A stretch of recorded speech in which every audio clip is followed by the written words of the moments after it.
Hello guys, welcome to a new episode of Echoes of History. Today, we will talk about an unknown person whom no one remembers. Who changed the course of history? Some names echo through time such as Napoleon, Churchill, Caesar, but what if I told you that one of the most important men in history isn't remembered at all? He wasn't a king. He wasn't a general.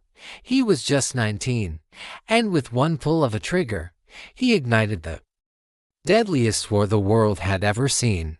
Let's get started.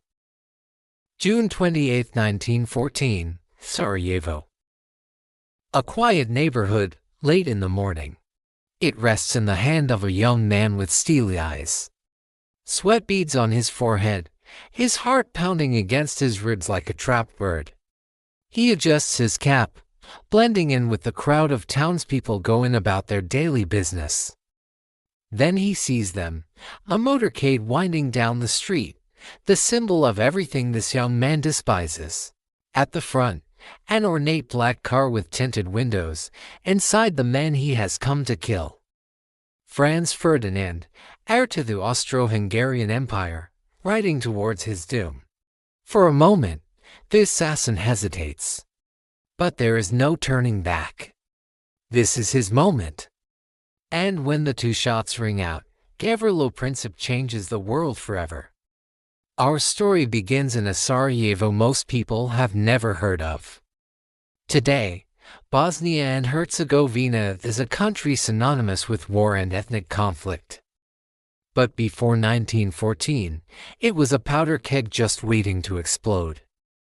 The Tinder, a region caught between empires, its diverse peoples held under the thumb of the Austrians. For decades, simmering resentment boiled over in secret societies like the Black Hand, a Serbian nationalist group dedicated to ending Habsburg rule and uniting all Slavic peoples under one banner. Their target, Archduke Franz Ferdinand, the heir to the Austro-Hungarian Empire and the Balkans. But why? To understand, we need to take a step back and examine the Europe of 1914, a continent locked in a game of geopolitical chess. Most of Europe was divided between a handful of great powers, each backed by a web of smaller allies. The Triple Alliance controlled the Mediterranean, Northern Africa, and Western Asia. On the other side, Russia, France, and Great Britain formed the Triple Entente. Each power had its own imperial ambitions. Germany saw colonies in Africa and the Pacific. Britain clung to its vast empire. As tensions rose, so did militaries. Within this powder keg sat the crumbling Habsburg monarchy. They ruled over Bosnia, a region inhabited by a variety of peoples, including Serbs, Croats, and Czechs. Many of these groups wanted independence. Others dreamed of uniting with their Slavic cousins across the Drina River in Serbia. Nationalism ran high and the Habsburgs knew they couldn't hold on forever.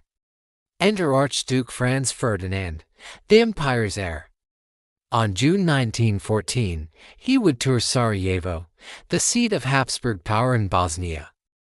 The visit enraged many nationalists, especially members of the Black Hand Society. Like most teenage gangs, they bragged, drank, and plotted in smoke-filled rooms.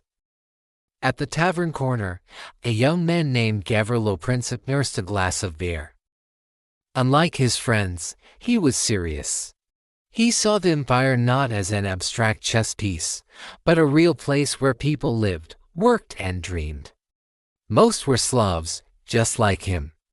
Why should they be ruled by Austrians?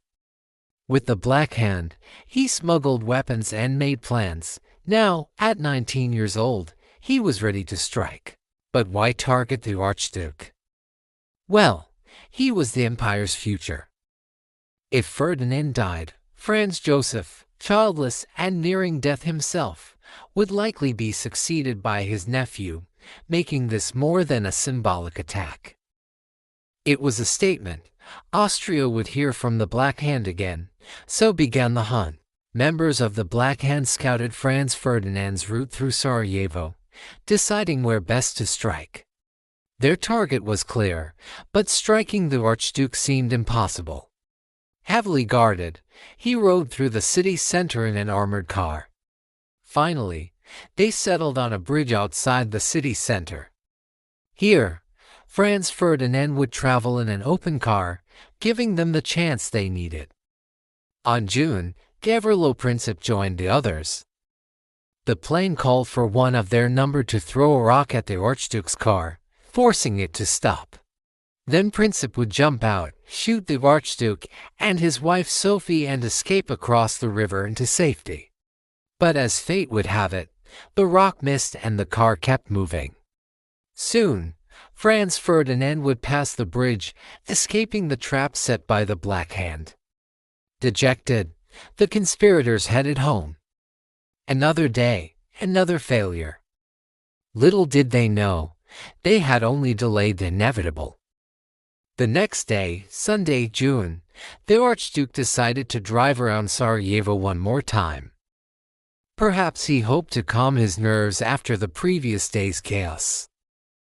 Whatever the reason, fate had dealt him a cruel hand. Once again, the Black Hand watched the motorcade approach. Someone shouted, "They're coming," and Princip felt his heart leap into his throat. Just like the day before, he knew his moment had come. The conspirators spilled out into the street, blocking the Archduke's path. One man threw a rock at the car. This time it connected, sending shards of glass flying and blood staining the streets. When the car came to a halt, Princip drew his pistol and raced forward. As the world knows, what happened next was pure chaos. Princip fired 2 shots. Both Archduke Franz Ferdinand and his wife Sophie lay dying on the asphalt. Before anyone could react, Princip was on the run, weaving through the panicked crowd, racing toward the hills. Although wounded, the Archduke managed to utter a few words. "It's nothing serious. Be careful. Don't get excited." His words proved prophetic. The shooting of Franz Ferdinand would indeed change everything. It would trigger a chain reaction that engulfed Europe and soon the entire world. At least that's what everyone thought. But what actually happened next?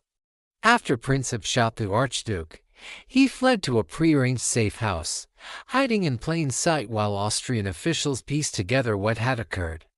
For days, no one knew who was responsible. Without evidence, the Austrians couldn't respond. They needed leverage, a way to tie the shooting to a particular group or nation. Enter the investigation. While officials hunted for clues, newspapers across Europe ran stories about the assassination, each blaming the other. Soon, though, the trail went cold. Without forensic evidence or witnesses, the Austrians were in the dark. Finally, they received a telegram from their ambassador in Serbia, confirming rumors they had heard before. The Black Hand was behind the attack. Formed in Belgrade, the group was tied to Serbian nationalists. If true, this would allow the Austrians to strike at Serbia, blaming the attack on the kingdom itself. With proof in hand, the Austrians prepared for action. News of the assassination reached Berlin, where Kaiser Wilhelm II urged restraint. Any response would risk war with Russia and France. Still, the Austrians had a decision to make. Should they blame the Black Hand, or use this opportunity to crush Serbia once and for all? Eventually, they decided to do both. On July 23, they sent Serbia an ultimatum, demanding concessions that would essentially turn the country into a German protectorate. While secretly planning for war with Russia and France, the Austrians hoped for a quick victory. The rest of Europe would likely stay out of it. Yet within weeks, the continent was aflame. As the French and Russians mobilized their troops, the Germans made a decision that would change the world forever.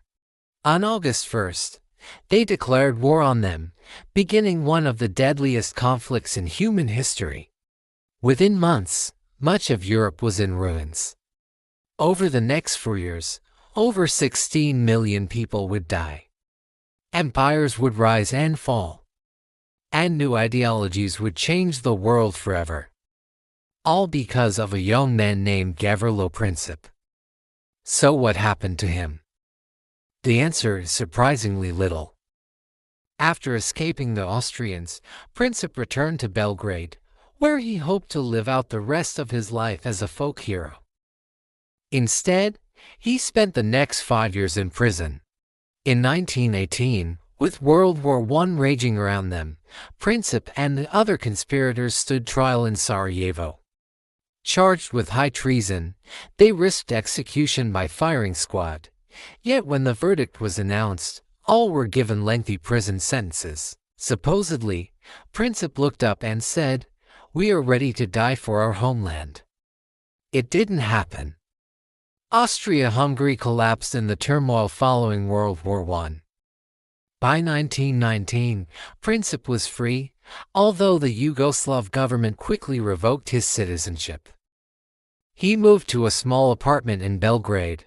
To make ends meet, he worked at a gas station. Unable to find work, he became increasingly bitter. In 1928, he attempted suicide, although he survived the attempt. Stricken with tuberculosis, he spent his last years in a sanatorium in the Croatian mountains. There, on April 19, 1940, Gavrilo Princip died. In the end, the world forgot about him. No one attended his funeral, no one mourned his passing, yet without him, the 20th century as we know it might never have happened. In the decades since his death, historians have demonized him as a killer or glorified him as a freedom fighter. The truth lies somewhere in between. The teenager who assassinated Franz Ferdinand changed the world forever, but as his story faded from memory, so did his face. Only a handful of grainy photos remain, yet in his eyes, we can still see the fire of a young man willing to change the world. Thank you for watching.